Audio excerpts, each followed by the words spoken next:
Okay, here we are again. I like these porch talks. We're at a different cabin this time. We don't tell where we are. And this is kind of like a live. I'm Jan from ButterflyTracks, and this is Ramona. And we travel together some in the summer, and in the winter we go to our separate states.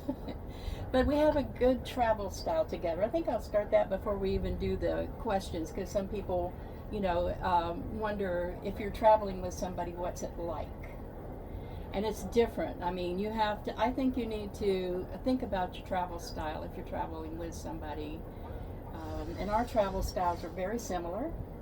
We like the same things mostly. She doesn't like cheese, and I do. Other than that, our travel styles are very, very similar. And what else about us?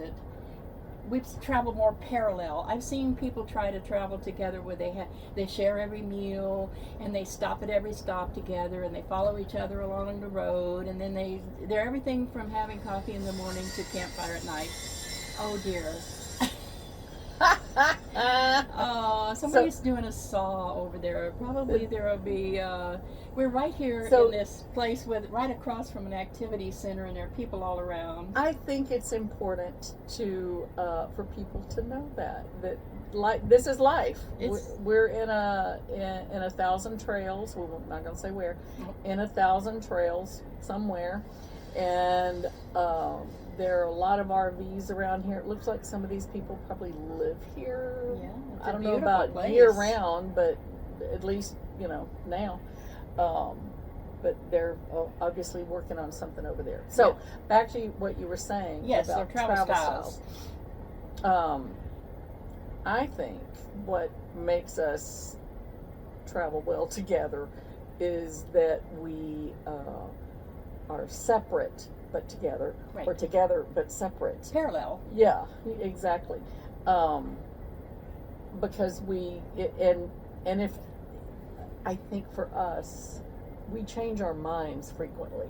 Yeah. And it doesn't matter. It's like, oh, we're two very go with the flow people. Yeah. And I think that is important to know, and we talked a lot about that in the last video too. Yeah, about being flexible, and I think that's what makes it work for us. But I think if you're traveling together for very long, I mean, a weekend or even a week doesn't really matter that much. But if it's months, then you really need to think about having some alone time. If you get used to feeling obligated to have every meal together, you're going to get real tired of each other. Exactly. That's my opinion. I mean, everybody's different. You do you, but I think travel style is important. And some of these questions, we'll get into that in a way, too. And the ability to say, number one, to be able to say, no, I don't want to do that. Mm-hmm. And number two, to accept someone else saying, no, I don't want to do that, and not letting it affect whether or not you do it. Yeah. Independence, really, and that's what van life should be all about anyway. And just make it fun. Okay, here's some of the questions that we've had submitted. Some of them are from questions I get in comments on my YouTube channel, ButterflyTracks. What's the first thing I should do before leaving my driveway for full-time living in my SUV? That's a direct quote of a question on my channel. It could be in any kind of rig, of course. This is a big one that you like. These we've said before, but it's still kind of a checklist. Go ahead, Ramona. Debt-free, debt-free, debt-free. Emergency fund, emergency fund, emergency fund. Those two things, if you can accomplish those, and I know that a lot of people can't, and that's a different situation.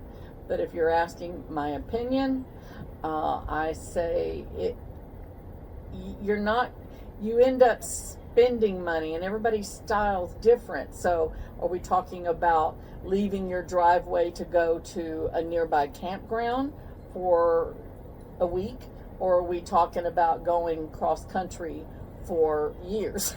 Yeah, so full-time. Yeah, so it's different. But research, find, watch other people's videos and see what works best for you. Don't overbuy. That's something you and I had talked about, and I think we both discovered Guys, there are Walmarts and Dollar Generals and grocery stores and thrift shops, and you don't have to go with everything you need. If you discover you need something, go get it. Pack light. Pack light. Yeah. And you know, I know the very first video you did for me, I had so much food and I was prepared for zombie apocalypse. Your fan tour, the first one, yeah. Yeah. And now I have, my food will fit into basically one drawer, except for all the crackers. I am a big cracker fan. Yeah, the snacks. Yeah. So. And car check, of course. Oh. Both of us are big on that. You need to have it safety checked, everything Frequently. checked. We've talked about that before. You need to have roadside assistance. Sometimes that's through your insurance. I just recently got mine through, what is it called? Sam's Club? No, it's Good Samaritan. That's Oh, what good. it is. Oh, that's good. Good What? Samaritan. And that seems pretty good. That's real new to me. We'll see. Hopefully I'll never have to use it. And the next thing you need to think about after emergency fund, car check, roadside assistance, comfortable bed is the first thing you need to think about in arranging your rig. It's a very comfortable bed. I've got lots of videos on different options. I really love mine, and Ramona likes hers, and we'll talk about that. But that's number one, is comfortable bed as far as inside. And test that comfortable bed Yeah. in your driveway. Yeah. If you can, because what feels good to you when you lie down on it, and you think, oh yeah, that's going to work.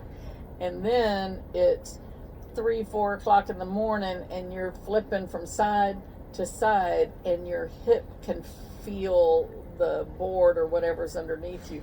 That's not going to work for you. Yeah, long term. Mhm. Yeah. So just a little bit of storage, doesn't have to be anything fancy, can absolutely be something, those little plastic drawers from Walmart. You can certainly start out that way.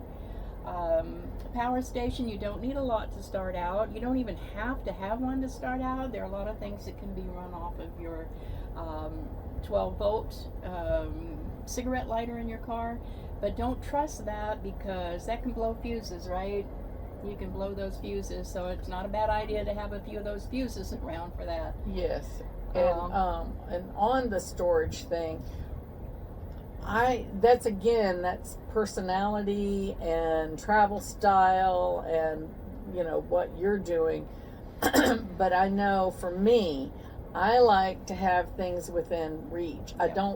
If I'm going to have to take something in and out constantly, I'm probably not going to use it very often. So I make sure, that's kind of why I downsized a lot. I realized, I had a lot of stuff under my bed, in the basement, stuff that I wasn't using. Why do I have it with me? Yeah. So. Yeah, we'll get to a question similar to that in a minute here. And this is obviously a computer here between us. So we've got the questions lined up because we don't want to forget anything. And of course, this is a little bit like a live in that it is not edited. Unless we say something terrible by mistake, then I might just cut that out. But otherwise, it's just going to run with it. Let me rephrase that for you. And I will cut that out. Yes, I will. Okay, I'm curious about when and where to start my trips if I'm leaving from the Midwest. Boy, that's a huge question. That's about as big as the whole United States, isn't it? It was like going where? Well, how do you determine if you're a new person and you a newbie and you're just starting out, whether it's part-time or full-time, and you want to go in the van but you're not sure where to go?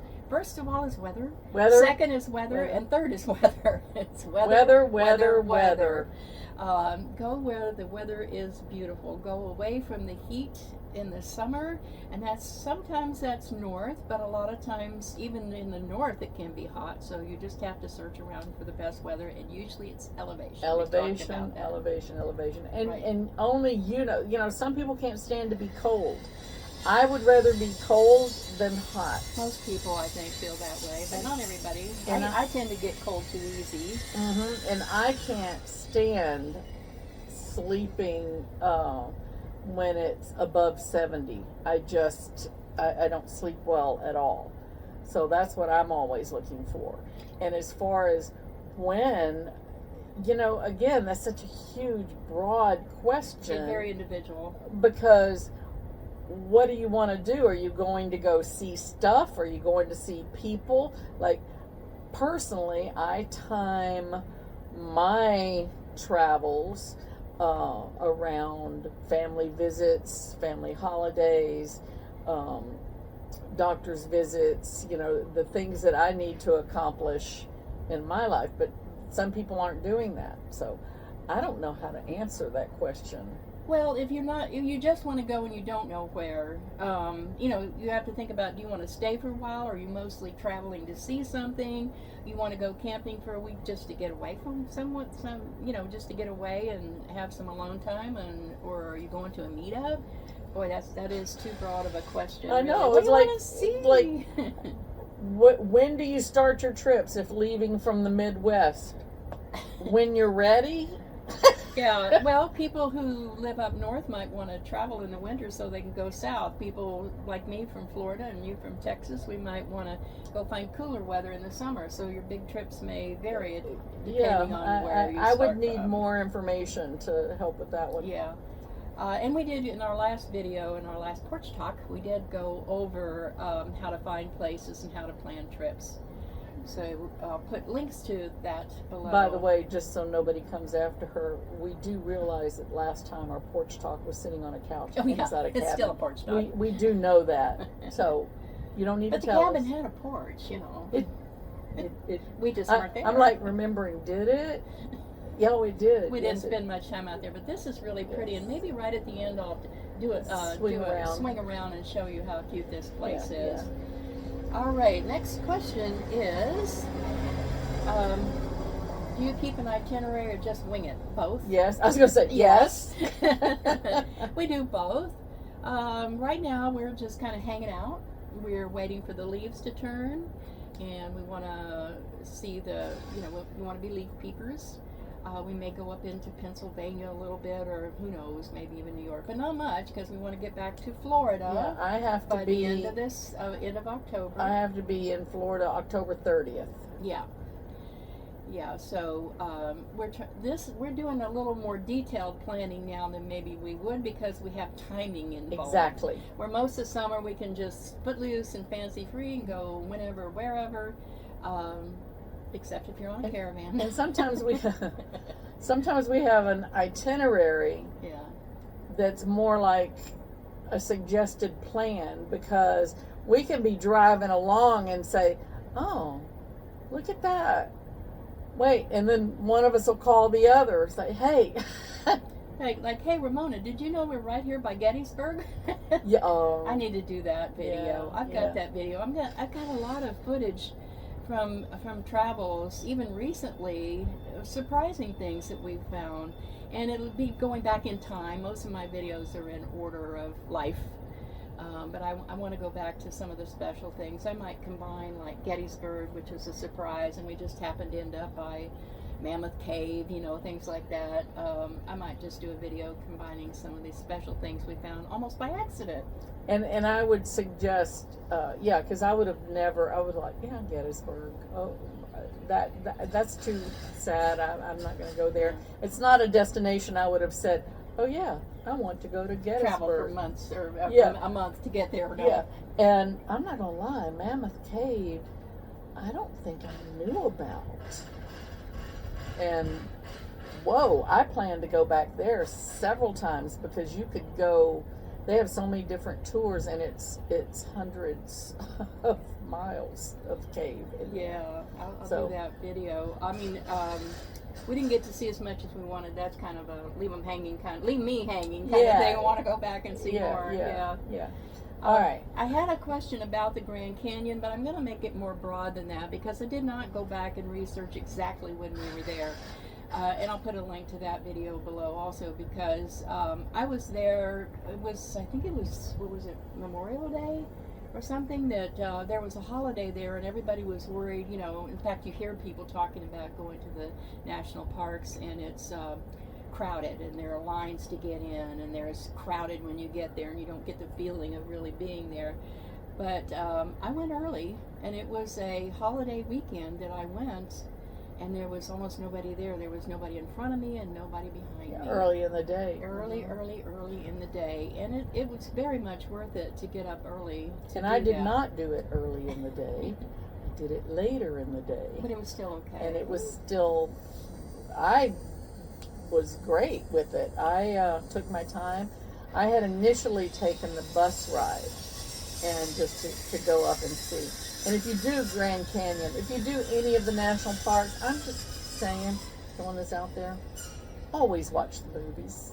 Always watch the movies. Don't skip the movies. In the center, in the visitor center. Yeah, they always have little movies, big movies. Yeah. Just always watch the movies. Very because good. They fascinate me. So anyway, but Grand Canyon is where I caught up with y'all. Yeah. So. Yeah, and in the morning is when the temperature is better in the summer, for sure. And of course, this is like a live. We still have somebody doing some sawing over there, so we'll just try to shout over it. So it's like a live. Just think live. What day of the week? What time of the morning? Yeah, what was the temperature that morning? And it was, and the temperature changed from day to day. Yeah. Sometimes it was cool. Sometimes it was not. Again, weather's weather, and you can watch the weather, but there's huge fluctuations in day and night, and it changes day of the week. Even through the season it does. So you just have to watch the weather. Go early if you can. Early in the day is what she's saying. And that's two things. That's something that's different about us. I can easily go early. I'm awake usually before the sun is up. That doesn't mean I'm out and running around, but I am definitely awake. And Ramona likes to hang around. And she's a little bit of a late starter than I am, but this still works out. I mean, because you're independent and I'm independent, that's why it works. And again, too, that's a difference in styles. Some people like to go to the parks and the museums and things together, and they like to share it with another person at that moment. And we do a little bit of that. And we do some of that. Yeah. But I know that for me, going on a hike or anything that's natural, like, that where I'm going to have views, I prefer no talking, quiet. You really experience I'm really looking, and because I've got so much going on in my head, visualizing what it was like, thousands of years ago, hundreds of years ago, and there's a whole lot going. For me, it's like when I watch a movie, talking during movies pulls me out of the movie and back into the social experience. And so I prefer going to movie theaters by myself. No distraction. Yeah. I can be very distracting if I was with her. You don't know. She knows. I'm very distracting. But yeah, it's different styles. Yeah. Like if we're watching a movie and she says something, she's not going to get bent out of joint when I don't answer. Yeah, or it tells me to. Or wait a minute, or shut up, or whatever. You could. It'd be all right. I never told her to shut up. No, she hasn't. Been tempted. Again, there's that life lesson. Just because the thought enters here doesn't mean it needs to exit out here. We understand each other. I think it's part of the thing. I think we really understand each other, and that helps a lot too. All right, but anyway, there's different styles, and so going at different times. Being in the moment if you're by yourself. You're more immersed in it. That's what I like. Yeah. Because when I go, even on hikes, I get very zen on my hikes, and I'm listening to every little scurry in the leaves, and I'm listening to the wind, and I don't want to be walking along the hike hearing people talk about, stuff in the world. Yeah, really. Because I'm there out of the world. I'm there to get out of the world. Okay, we had questions about our vehicles, and I want to say that I'm hoping that next week we have Pacificas that are nearly identical, just a different 1 year difference is all. And but I want to talk, and they both have the hitch box. So I want to talk about how it'll be a van tour, 2-van tour. But what we'll do is talk about the differences and why both are good. It's just very individual. So I think that'll be a very educational van tour of both of our vans. We'll show what gadgets we have and why, and where we keep them. And our arrangements in there are very different, even though the vehicles are exactly the same. So this will be a really good van tour. I think very Except educational. yours is a hybrid. Mine's a hybrid, but that doesn't make as much difference No. as far as the rig goes, really. I Yeah, just don't have yeah. to stop for gas as often. But that's okay. So we'll talk about the pros and cons of like whether you have a sunroof or not, and there was a question I think we can answer now because we both have Pacifica. Someone actually asked, apparently some minivans are more squared off in the back, and the Pacifica tends to be more rounded if you're looking at it from behind, and that's only in the back. And I don't know, somebody said it's more aerodynamic that way. I'm not sure that makes a lot of mileage difference. But, Above my pay grade. Yeah, I don't know. But I love the design of them. I think they're very classy looking, but that's just my opinion. Some of them are more sporty, and that's okay too. I don't think it makes a lot of difference because I don't sit back there, and when we show you, there goes the saw again. When we're sitting in the back, it doesn't make any difference to me because I sit in the middle where the sliding doors are. I don't sit way back there in the back personally. And you don't either, because you can't even hardly get back there with your chair up, right? I mean, Yeah, well, that's where my fridge and my power banks live. Yeah. And, sometimes I sit up in my bed, and I've got pillows propped in the bed, so I'm more forward. Yeah. And then I have the one chair that's down that I use for my living room. So that doesn't, the back being rounded doesn't affect the room that's in there. us. No. And I believe the floor space, something I read in one of the reviews when I was considering which one to get, that there actually is a little bit more, like it's got 2 inches more or something as far as footprint in the back. I don't know. It doesn't really make that much difference. You just have to pick the one that's right for you, and we'll talk about that next week. Or pick the one you can get that works mechanically. Yeah, that too. That's kind of important. That's how I chose. Yeah, people make all kinds. There are so many rigs. I have so many different van tours of everything from a teardrop and a small trailer to much bigger rigs. To Dana's Prius. Yes, Dana's Prius. Yeah, She makes it work at a Prius. And Teresa's Prius too. Yeah, she had a Prius yeah. and then moved to a minivan. Yeah. That's right.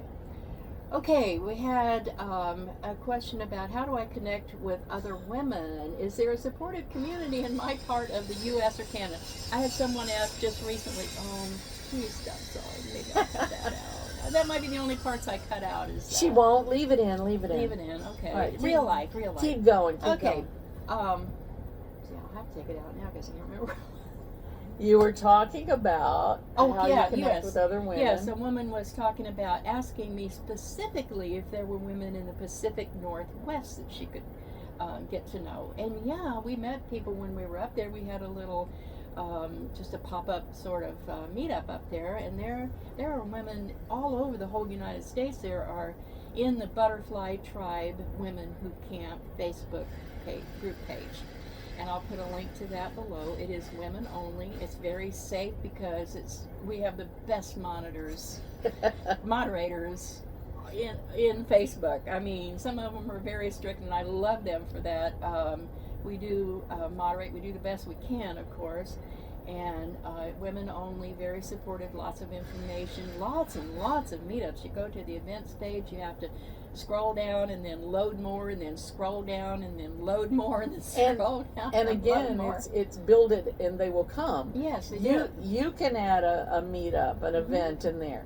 And I was just thinking about the 2 women who did not know each other, who came to meet us at one of the campgrounds. Yeah. And they ended up realizing they were both educators and they both lived in the same area and they both were looking for someone to camp with. Yeah. And bam, I hope they're still out there and having fun together. But I thought that was interesting. That's happened all over the country. Women will see another woman that looks like she might be by herself, and she might be in a van or even an SUV. And again, and they'll say, "Are you a butterfly?" And that's happening all over the country, the U.S. and Canada. It's international now, not just Canada, but the UK. There were some in Australia and New Zealand. And remember, you can order the stickers, the ButterflyTracks stickers. Patches. I don't have. Well, there are stickers from below the video. There is merch, that has the t-shirts because they can get the stickers for the car. Like I have stickers on my car, and then the patches on my vest and things that I wear, or my hat. Yeah, you can find out more about that on Facebook. Yeah, exactly. Okay, why do I have you'll see us in some of the videos with our hood up? Well, I think the question came when I was having my car detailed, and that time the hood was up because the engine got wet and wouldn't start. I was kind of panicking just a little, as you would when your car won't start, but all I did was just let it dry out, and it did start. Of course, we had to jump start it, and I have a brand new jump starter, which I just love. It's actually solar. Boy, what an innovation that is. And it's a big battery pack too, so I'll put a link to that below. Is yours also an air compressor? Oh yes, it also is. It will jump start your car and air up your tires. Yeah, because it's solar. It's small too. The one that we used was mine, and I was so happy it worked. I'd used it to air the tires, but I'd never had to use it to charge the battery, and so fingers were crossed, and we did it on hers, and it worked. So yeah, and hybrids are different. If you're jumping a hybrid, they're a little bit different. So you have to find out about whatever your rig is. If you're jump starting, if it's a hybrid, always read the directions. Figure it out. Yeah. I had my car, since a lot of new cars don't come with a spare tire anymore, and we'll go over that on Ramona's rig for next week. So we'll leave that as a mystery, but a lot of new cars don't come with any kind of a spare whatsoever. They come with a repair kit. I wouldn't trust that. I mean, that's why I have Good Samaritan, Good Sam.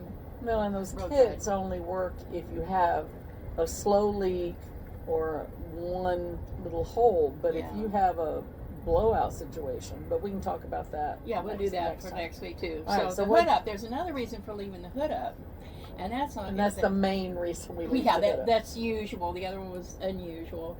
But when you see us with our hood up, most of the time it's because we've been driving a lot, and it's amazing. Will astonish you how long that engine will stay hot, even on a cool day. Because you'll touch the hood, oh yeah, that feels fine. No, you open that hood, and it is hot in there. And in fact, even when the surface feels kind of hot down deeper in the engine there, it's still holding that heat. And on a night that's going to be really cool, oh, those mice just love to dine on your wires in a nice, warm, cozy place, and just they'll as it's nest. getting cooler, and they will nest in there for sure. So that's the reason the hood is so often keeping up. critters out. So we also put peppermint oil or whatever, people do different things under the hood. So that's the other thing. If you came by and looked at our engines the hoods while they're up, you'll see cotton balls in there, which you might think, ooh, there's a mouse nesting. No, he's not nesting on that one. That one's soaked in peppermint oil. Yeah, keeping them out.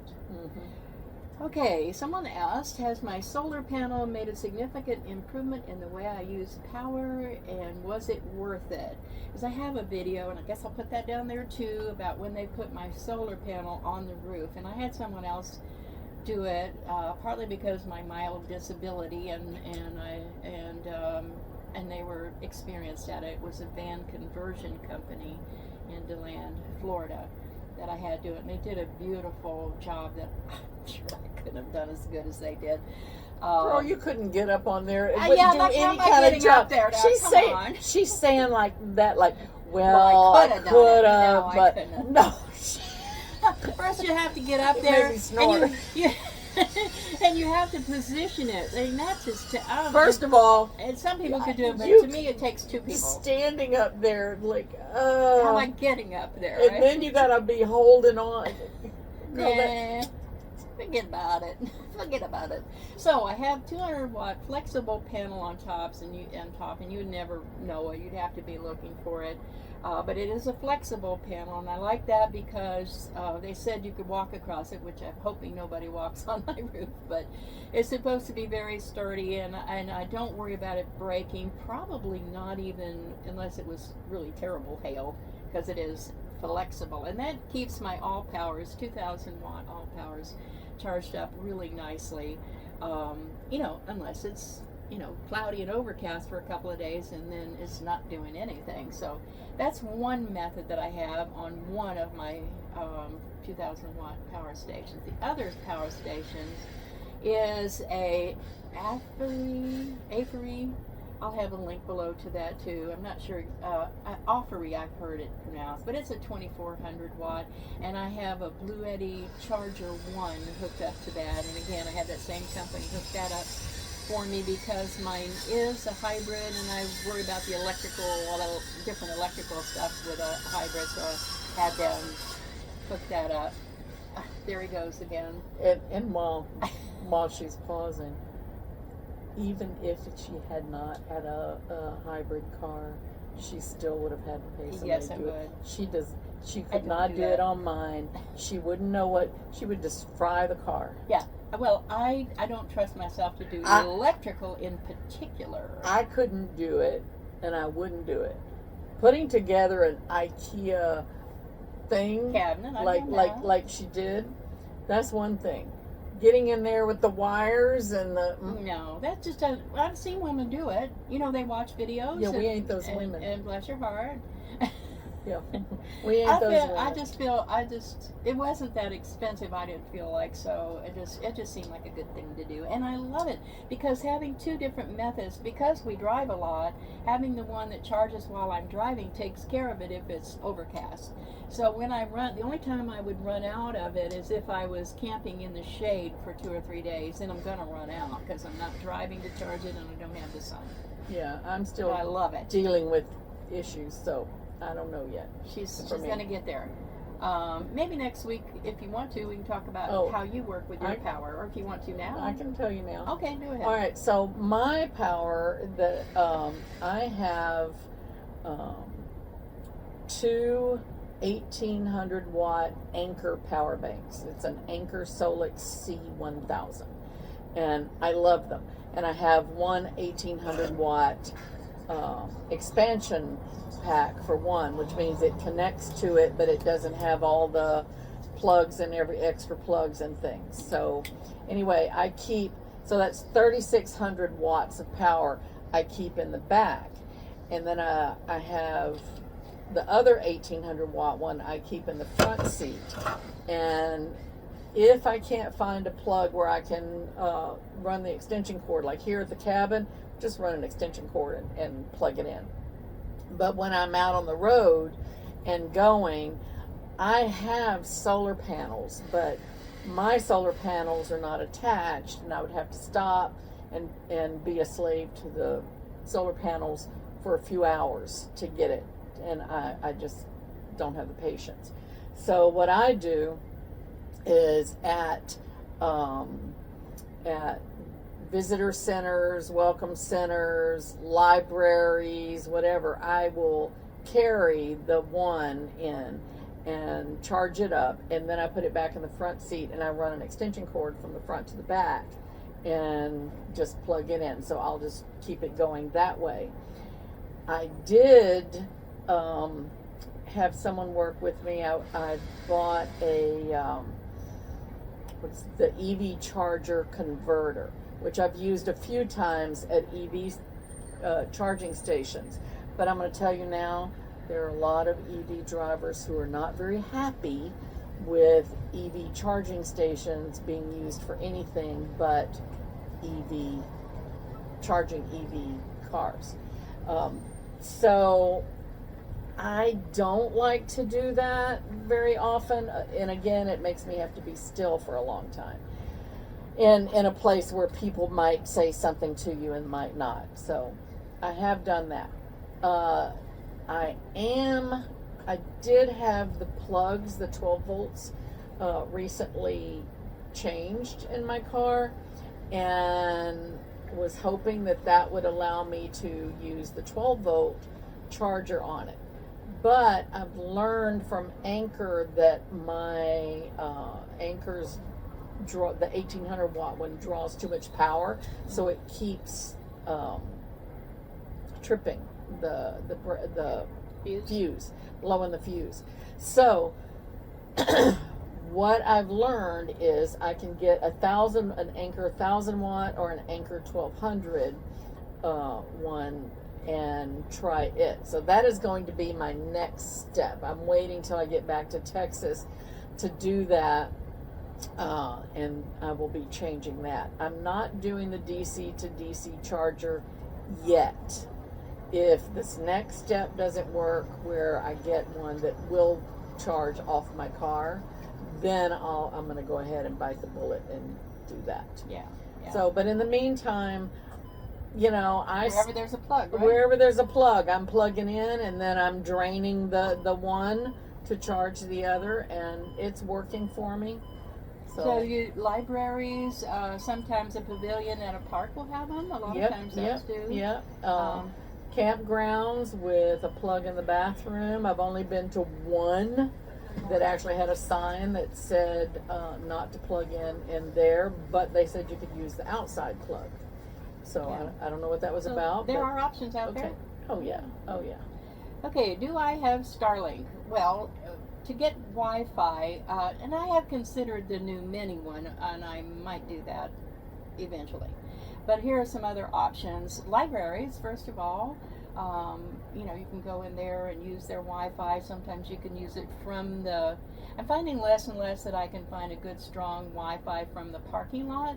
More often it's inside. Same thing with McDonald's, Starbucks, Panera. And surprisingly, one of the strongest, most powerful Wi-Fi I've found has been at Home Depot from the parking lot. I was just amazed at that, but that's something to try. Also, we both have Pacificas, and I don't know about other vehicles, but at least with ours, you have the possibility of getting Wi-Fi through their Uconnect, which is kind of like the OnStar system. And my first year, I only paid $200 for the whole year.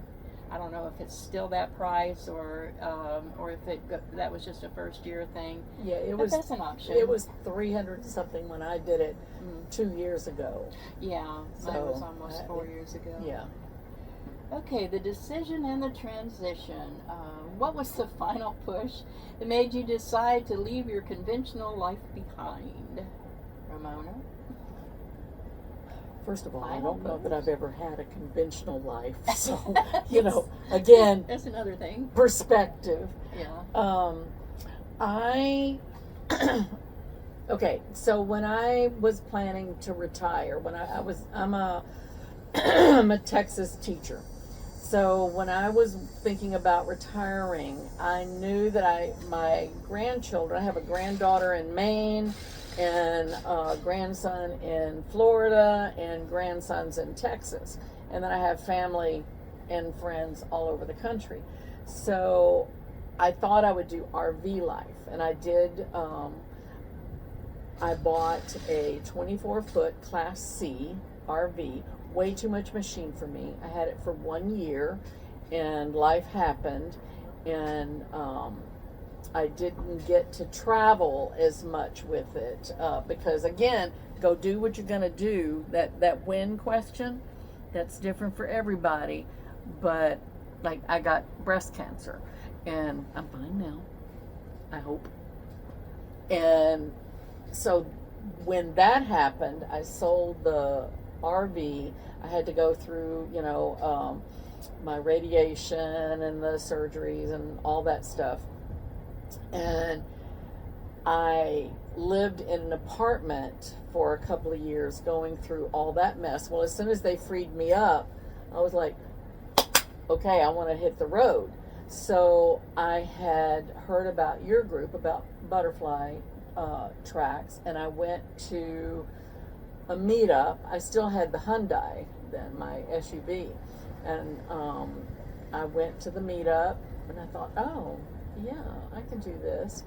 And I saw the Pacificas because I was looking at everybody else's vehicle and saying what worked. And that Pacifica had the most room, it looked like to me, and I liked the look of it.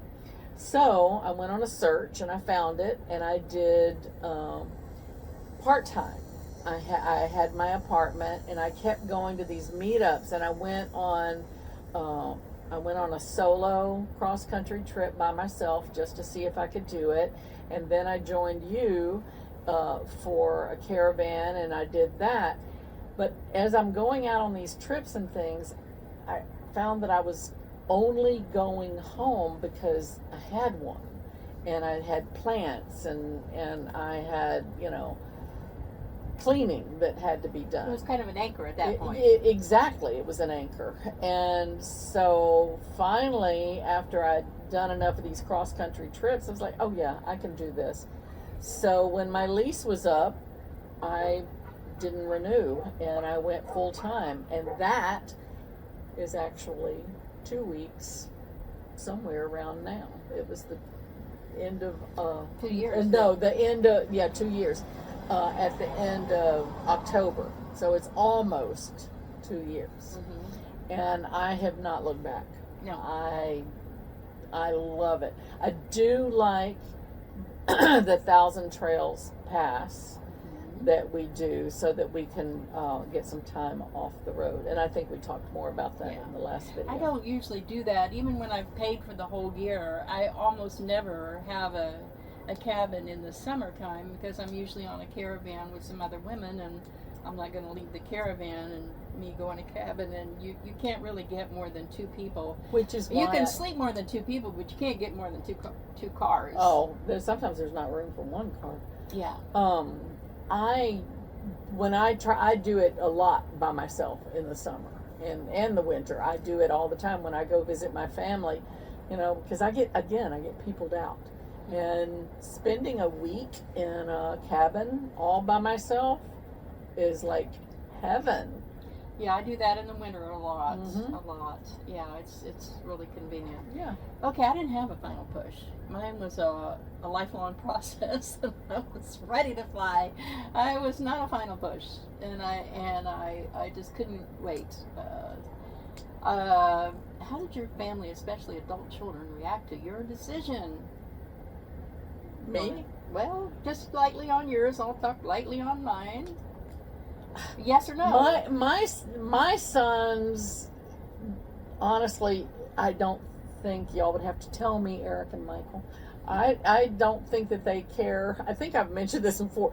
They don't care what I do, as long as I'm not having to pull them away from their families to help me, unless it's a true emergency.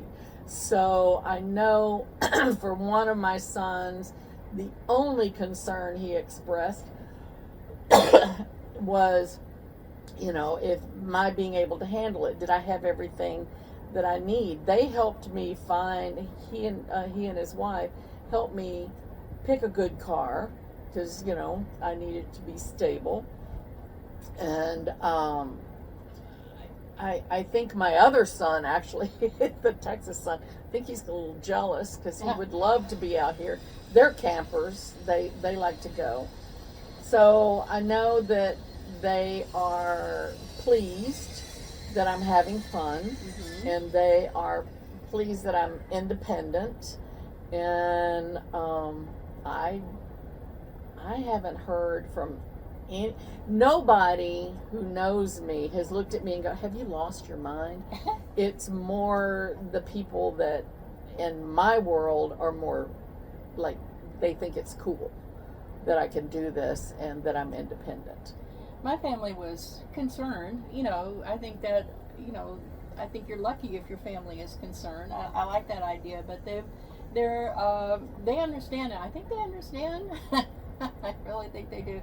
They've seen enough. I mean, with my YouTube channel for all these years, Okay, so, and what do you do if they're not supportive? Well, that's an individual thing. We Yeah. can't really talk about that, but you may have to just show them that you're capable. First but of they're all, concerned. They're concerned. Yeah, and They know care. know that whatever they're saying out of love, Mhm. and Especially you know, and don't burn bridges, especially if they have a flat driveway. Just try to be kind with each other, but remember, you're a grown up, and do what's best for you. And if it's not best for you, don't do it. Yeah, you can change. You can, you know, hopefully you have options. We always have to. We're talking about us. Yeah, You know, yeah. not about every situation everywhere. Yeah. Okay, what's the single hardest thing to downsize or get rid of for you? I mean, I when I read this question originally on my channel, I remember I used to paint and acrylics, and I like big dramatic pictures. Surprise, surprise! And big canvases, big rocks, big ocean scenes. I had this big picture. I just wanted to paint it so bad. It was mostly a lion's head with just like a jungle in the background, and his eyes would follow. I don't. You could put that picture on the floor, and his eyes would follow you around the room. It was really something. I really liked that picture, and I should have taken. This is what I should have done. I should have taken a picture of that picture, and I didn't. I threw it away. And then my family said, "You threw it away. How could you? But you didn't want it." That's the problem. So, you know, take a picture of the things that are meaningful. It isn't that thing in your hand. It's the memory. So take a picture of that thing, and then let it.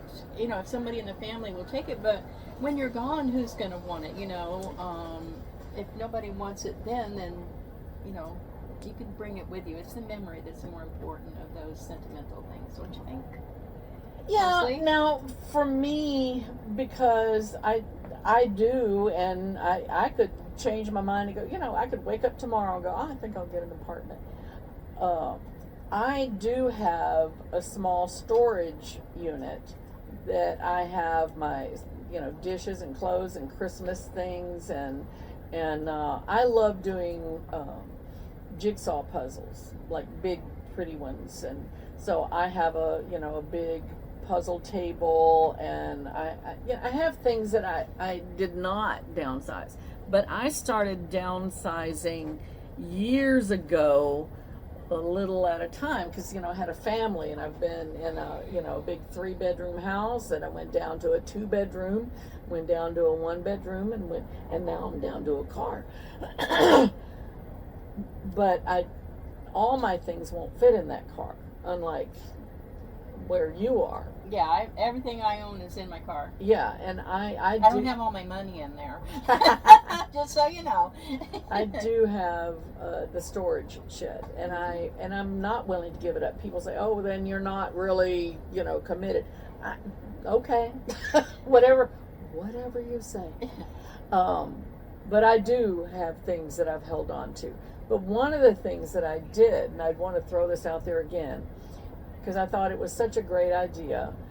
One year, so when I started realizing I was going to be going RV life, one of the things I did is I bought a bunch of one Christmas, or several months before Christmas. I bought a bunch of those decorative boxes, like hat boxes and all kinds. And I set those up in my apartment, and I designated one for each family member. In those boxes, and it took me months to do this, I put every Christmas card, Christmas ornament, birthday card, letter, for my sons, their poems and their pictures and all those things, from their report cards, all those things that I had in my house for years, including from my sisters and my nieces and nephews and everybody. I put those all in those boxes, and that year, that's what I gave them for Christmas. That's a brilliant idea, really. And all that memorabilia. And we had so much fun. And I did have to explain to them that I was not suicidal. When you start giving away your things, people start thinking that. But we had such a good time, and they were like, "Oh my God, I forgot I wrote that poem," even with my nieces and nephews. It was fun. And what I told them was I was no longer going to be the keeper of the memorabilia. So now it's yours. You do with it what you will. And if you want it destroyed, destroy it. But I'm out. And so that really went down a lot. Okay, money is a major concern, and viewers want to know if this lifestyle is truly attainable. Boy, that's way too big a subject for today. Yeah, because everybody is so individual. You know, people in penthouses are not concerned, and they're not responsible for the people who, you know, are in terrible apartments. It's just different situations in life. Some people travel, some people don't travel.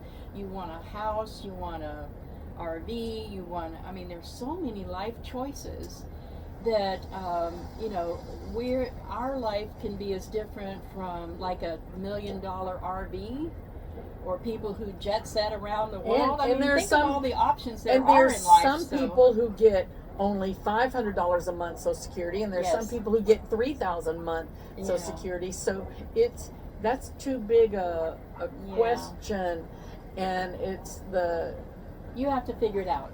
Yes, but there are a lot of YouTube videos who address living on the lower income spectrum. Well, cheap RV living is one for sure with Bob Wells. He talks a lot about how to live on very little, and I really highly recommend that channel. Yes. If that's a question that you need help with.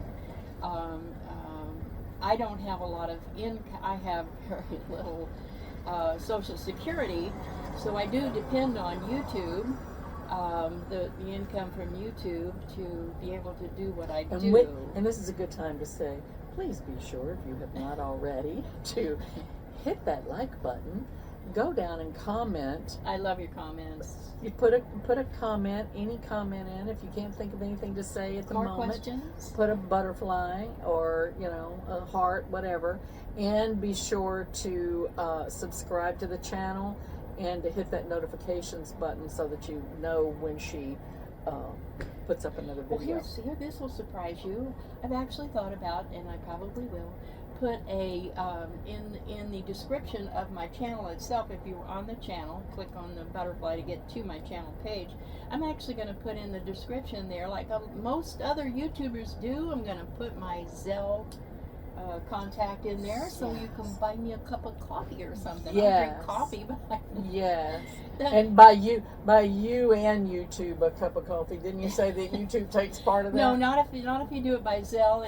Good. Below a video, this is for any YouTube channel. Below the video, there's I think it's a heart with a thank you or a dollar sign or something in there that you can contribute to the YouTuber, because we don't really make a lot of money per video, but that can help support someone who is working really hard to help entertain you.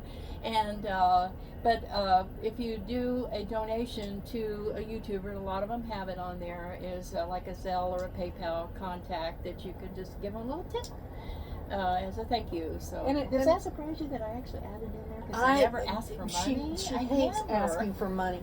But the thing is, guys, this is her job. It's not my job. It's my survival. Yeah, this is how she is able to do what she's doing out here.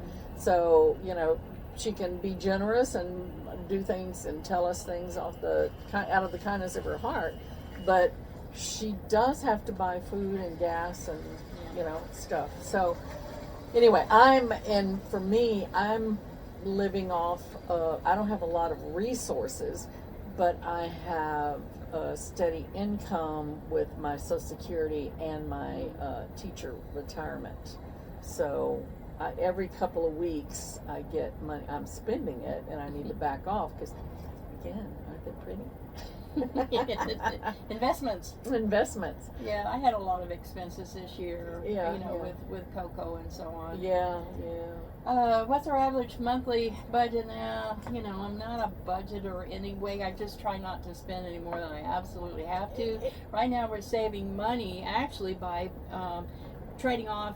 One will get a cabin and the next one, so that we have cabins more often, and we're not spending as much money on gas because travel's not our goal right now. We're just waiting for the leaves to turn and waiting to get back to Florida. And that's our goal for right now. We're seeing great things along the way, though, like these surprises that we just talked about. And in the gas and campgrounds, first of all, we don't stay when it's just the two of us traveling. We don't stay a lot in campgrounds. We don't pay for campgrounds. No, sure. Occasionally we will, but we try to find the ones that will give a senior discount, like the National Forest and things. And we're going to do that on the Blue Ridge Parkway. Yes. Yeah. We're looking forward to that. Yes. So. We split it, but we don't. We stay at a lot of free places because we're usually in motion. Yeah, we're not camping. We're travelers. Mm-hmm. We're going to see stuff. Yeah. Like my friend from Serene and Simple Life, she says, "Go see, do." That's pretty much a description of it. We're not just campers. We go see and do. What's the biggest unexpected cost you faced in your first year? I didn't have any my first year. Those didn't happen until my second year with the mice. That would be your most unexpected. Yeah, this year it was definitely vet bills. Lots of those. It's the unexpected part of that question that makes me go, I don't have any unexpected. I had some major car issues, some major dental expenses, but those were expected. Yeah. Excuse me. So I haven't had any unexpected. These next couple of questions that people submitted don't really apply too much. Do we ever feel unsafe, and what are your non-negotiable safety rules? Well, if I call ahead. I like to make sure it's places where I'm welcome. I'm not a stealth camper. I don't even believe it's even possible because you're there all night. They know there's somebody there. We are pretty stealthy though, and are somewhat more so than a big old rig would be. Like a I'm putting on my screens, and I've got lights on in there, and I've got fans on in there, and my phone on with watching movies, and I'm coughing and but there's two of us. Yeah. And actually, when we're parked side by side, our vehicles are different colors, but we look like a fleet that belongs to some company because we have the same car with the same, hitch box and everything. So they do. They know we're together anyway. So yeah. So I don't feel unsafe. I'm usually with somebody, and I don't feel unsafe when I'm by myself. But what I look for personally, this is just me. And I know a lot of people feel safer way back off of a road somewhere if they're looking for a victim, there are easier targets in a town than to go off some road a couple of miles down the road on BLM land. And they feel safer that way. But to me, I'm traveling all the time, so I'm not staying way off the road somewhere. And I feel safer if there are people around, if there are other campers there in particular. Like any of the places that we've mentioned before, certainly casinos and Cracker Barrels and all that sort of truck stops. And that's when I feel safer. And it has happened where I've been the only one left there in the morning. I wake up, I'm the only one there, and that's happened to you too. Oh, I get up late. It happens to me frequently. Yes. Wellness Jack, Ramona, you okay? Okay, self-defense tools. I'm going to just put a link below on a video I did on one particular self-defense tool, and we don't really talk about what we have or do we? No, I don't. I will have these discussions with you if you want, sitting around when it's just us, but I'm not putting out over the internet anything that trust me, it will not be fun for anyone involved if they wake me up. So, just saying. Don't wanna go But I there. want to go back to this one for sure. a minute. The non-negotiable safety yeah. rules. Your gut. Yes. And it's the same, you know, if you're in a mall or you're, you know, you have in this lifestyle or not. You need to be aware of your surroundings. Pay attention. Don't necessarily be overly friendly, but make sure you are seeing people and they know you're seeing them.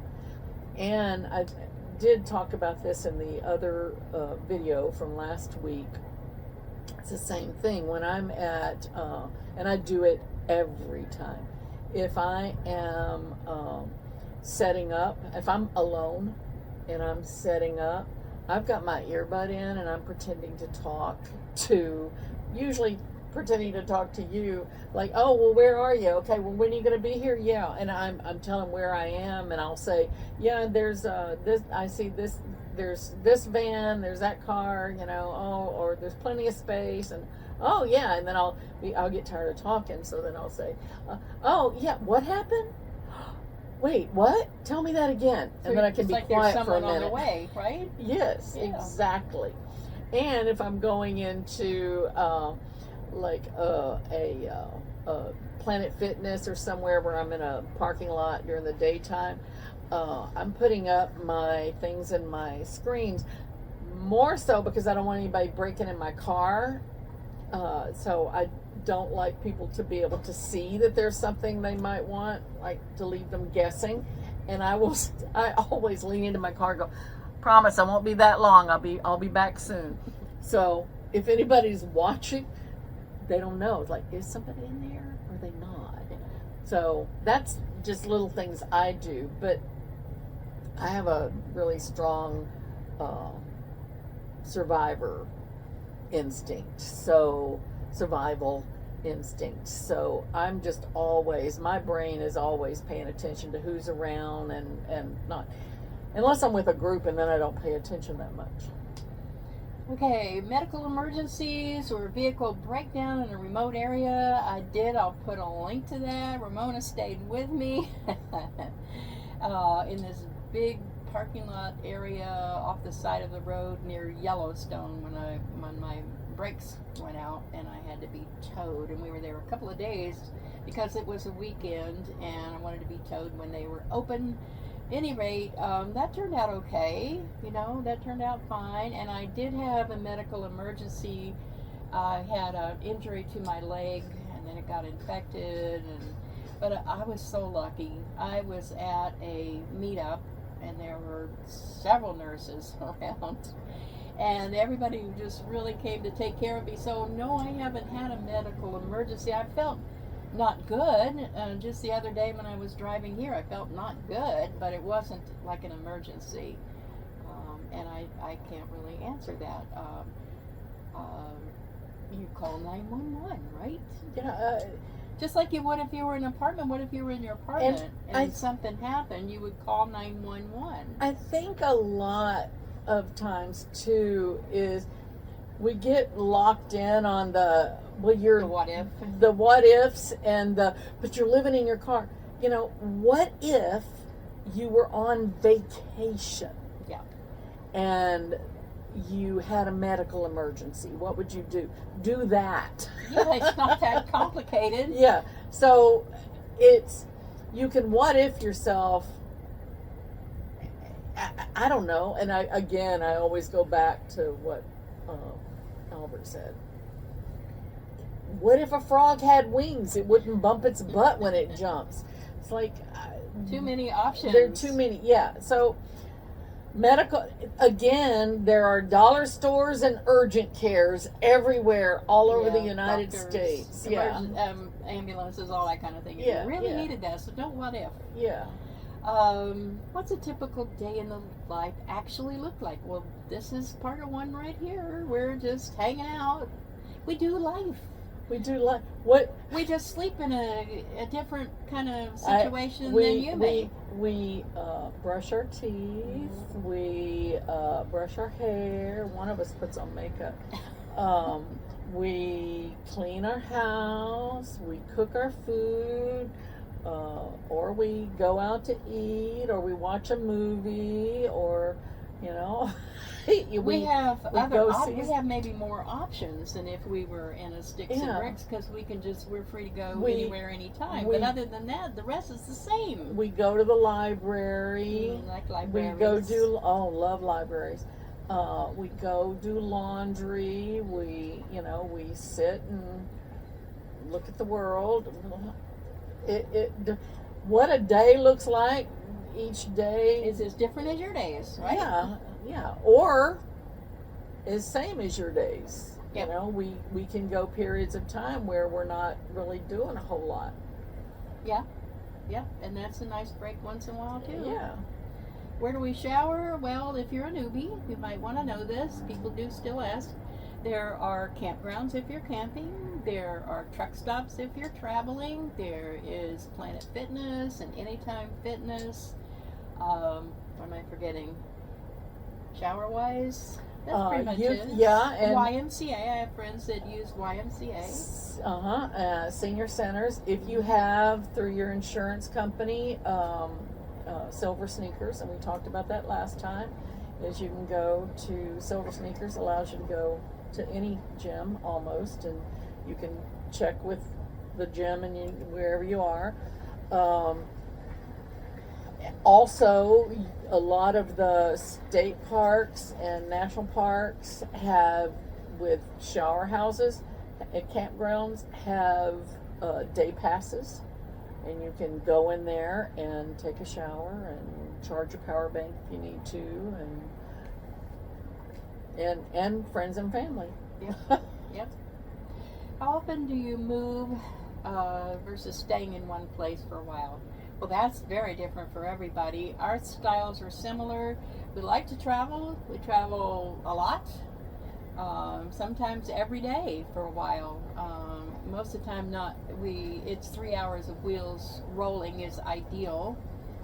Gives you time to do other things. That's wheels rolling. It may take you 5 hours to get somewhere, but you may be doing things along the way. Mm-hmm. And staying in one place right now, we're staying in one place more because we're at the end of the summer and we're waiting for something in particular. That's our itinerary, very loose itinerary right now. Just waiting for the leaves to turn before we take the Blue Ridge Parkway back to Florida. And when I'm by myself, I'm doing the cabin thing.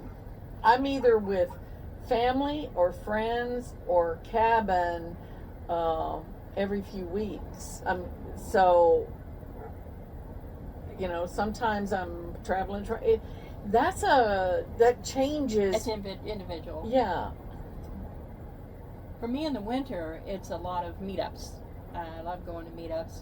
So there's meetups, spending time with my family, and traveling around Florida. I like the Florida. Florida has a lot of state parks, so that's something I do along with family. Do you ever get lonely? Well, I don't. I'm with people pretty much all the time. I get the opposite. Yeah. What's So the opposite alone of time. lonely? Alone time. I don't know. I get peopled out. I get hermit. peopled out. Yeah. Like, okay, yeah. I don't get lonely. I have, I've met so many people that it's somebody always asking, where am I and where are we going? And I'm going to do a lot of that in Florida too. I know some people who are full-time, even people who are part-time, that I like to hang out with in between the meetups. And we meet so many people wherever we are, and like strangers, and we had party time over here, and she'll probably post part of that at another video or something, but we could have gone over and joined. So far at this, It looked like fun too. there was they had bingo right there. They had what do we see, an exercise class. They had an exercise class.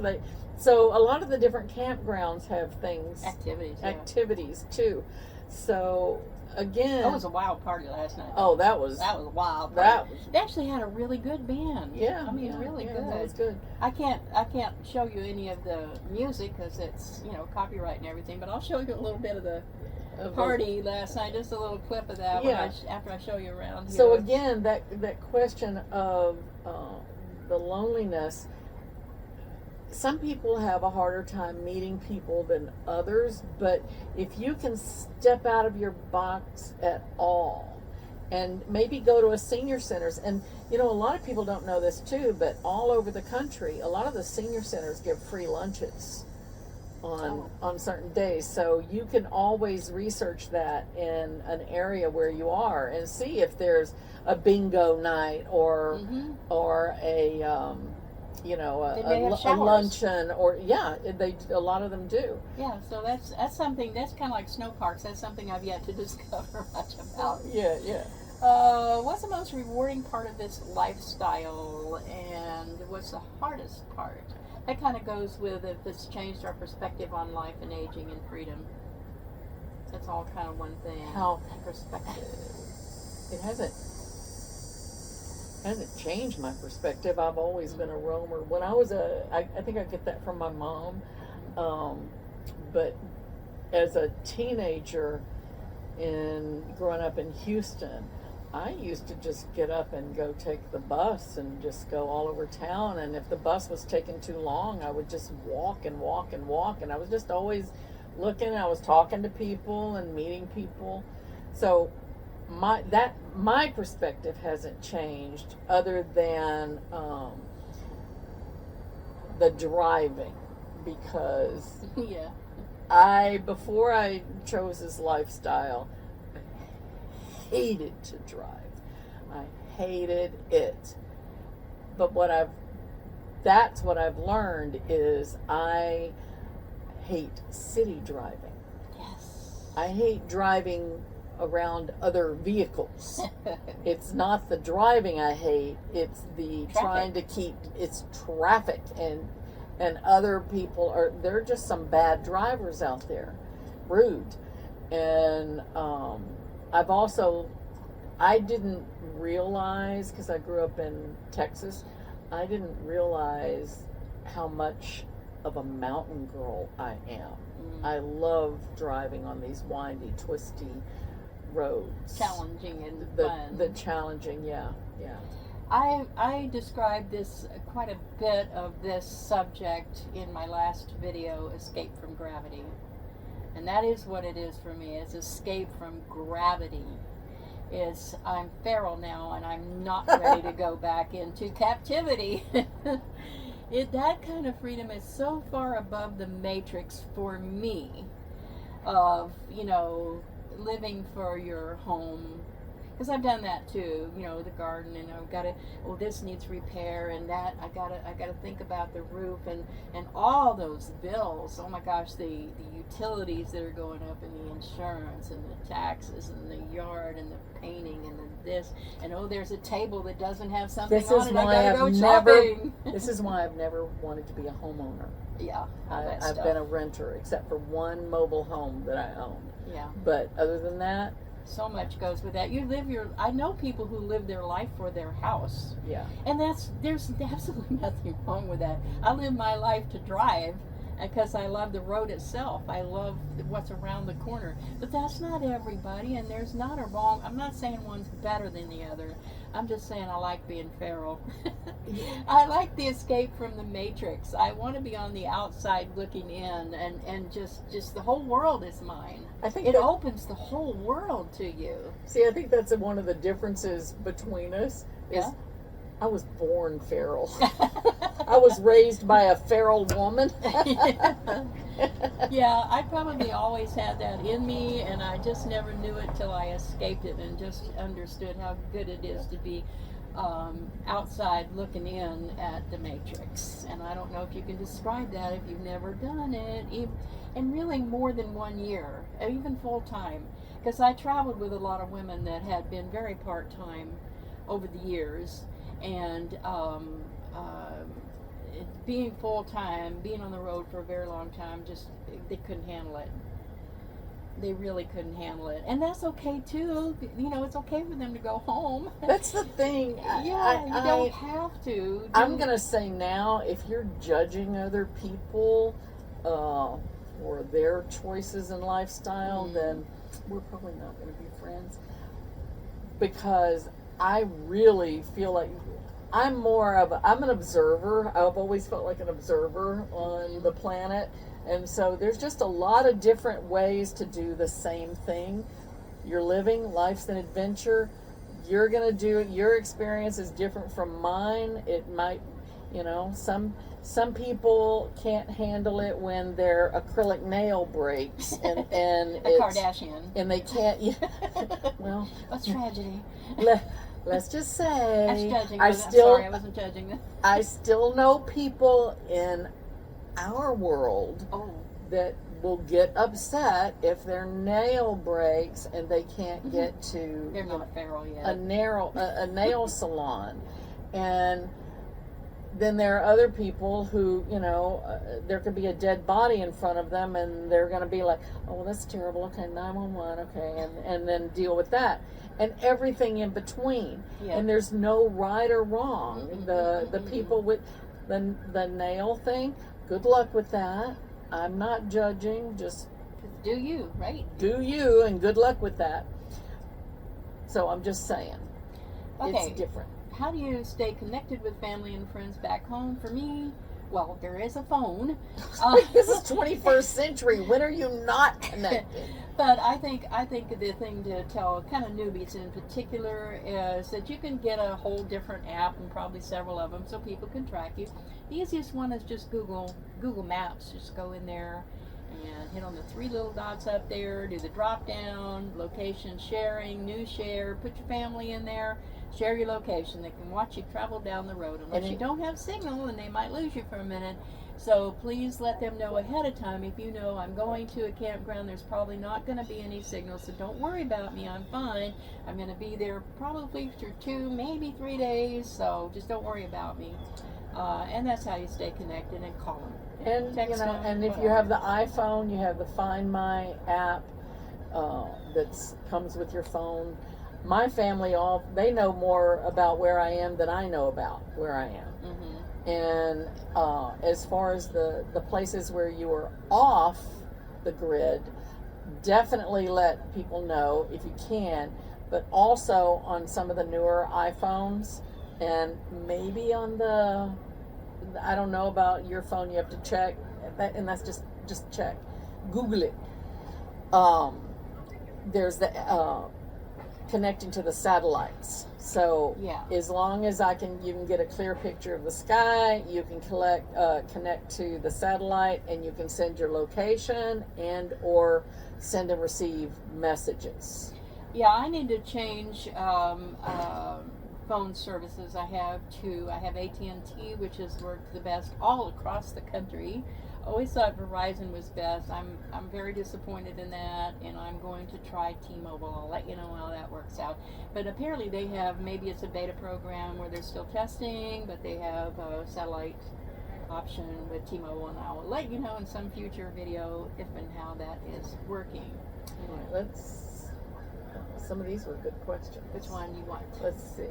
Pick one. Regretted. This one. Do this one. Yeah.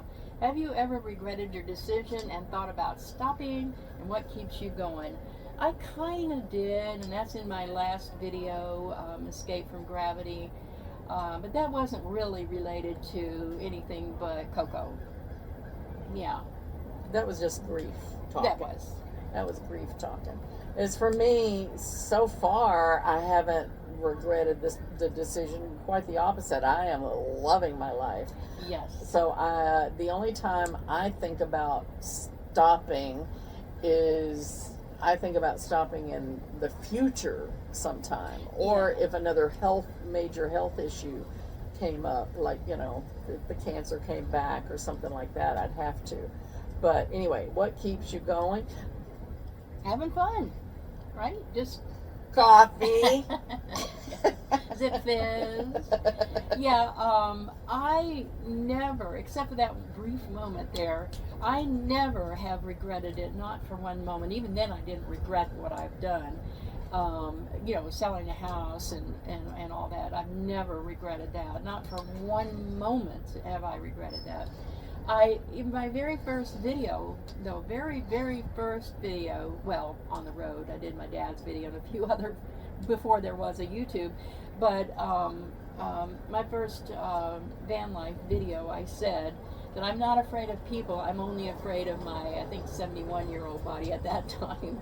I'm 75 now, and the only thing I feared was my body breaking down.